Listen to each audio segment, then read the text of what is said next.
আমতলার বাস তো 1টার সময় আসার কথা, আধ ঘন্টা হয়ে গেল এখন আসার নামগন্ধ নেই। কি বলবেন, এ তো রোজকার ব্যাপার দাদা।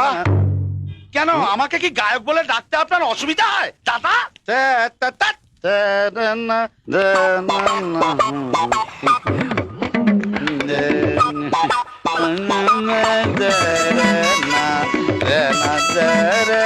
আপনি কি আইসক্রিম খাবেন?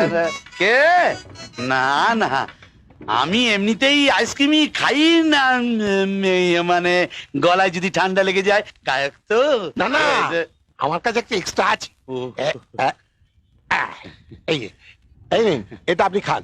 ঠিক আছে, আপনি যখন এত করে সাজছেন তখন খাই। তবে এই উপহারের জন্য আপনাকে মেনি মেনি থ্যাঙ্ক।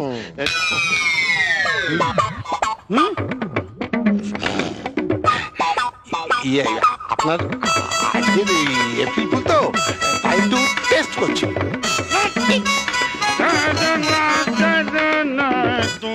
পরে জিনিসের উপর লোভ করা ভালো নয় দাদা। আরে কবিরাজ মশাই যে, কোথায় চললেন? ওই তো রুগী দেখতে। আচ্ছা, আইসক্রিম খাবেন নাকি? উড়ি বাবা, না না, ডায়াবেটিস, হিসেবে পিঁপড়ে ধরে। না না, একই লজে থাকি আমরা, আমি একা আইসক্রিম খাবো, আপনি খাবেন না, তা কখনো হয়? আমার কাছে একটা এক্সট্রা আছে। এই যে, এই নিন, এটা আপনি খান, ধরুন। তো কিছু নেই। কি বলছে? না না, ওর কথা শুনবেন না, আপনি খেতে শুরু করে দিন। ও একটা পাগল। কেমন লাগছে দাদা? খুব ভালো, ভেরি টেস্টফুল। আপনি আবার ঠকলেন, আজ এপ্রিল ফুল। টিং টং।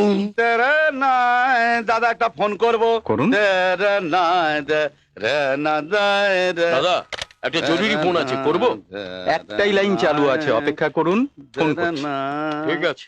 হ্যালো, আমি সঙ্গীত গুরু নবীন কুমার বলছি, না সিঙ্গাপুর থেকে। আপনি যে প্রোগ্রামের কথা বলেছিলেন তাড়াতাড়ি তার ডেটটা বলুন, তা না হলে আমি ব্যস্ত হয়ে পড়ব। ঠিক আছে, আমি আমার লোকেদের জিজ্ঞেস করে বলবো। আজ আমি আবার সিঙ্গাপুর থেকে মালয়েশিয়া যাব প্লেনে, আর ওখানে 1 সপ্তাহ থাকবো, প্রোগ্রাম আছে। মালয়েশিয়া থেকে আবার লন্ডনে যাব, লন্ডন থেকে প্যারিসে, প্যারিস থেকে আবার ভেনিসে। অবশ্য আপনি যদি বলেন তাহলে আমি আবার কলকাতায় ফিরে আসতে পারি, তা না হলে আবার 45 দিন ওয়ার্ল্ড ট্যুরে লেগে যাবে।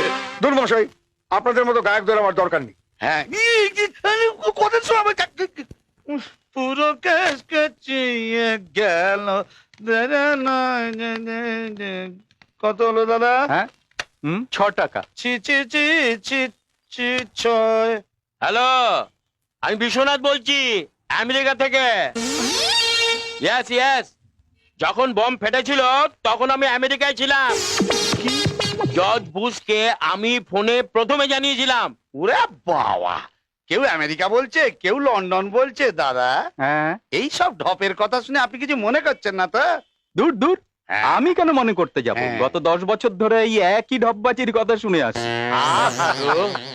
দাদা, আমার ঢপ শুনে শুনে চেহারা কেন বেঢপ হয়ে গেছে।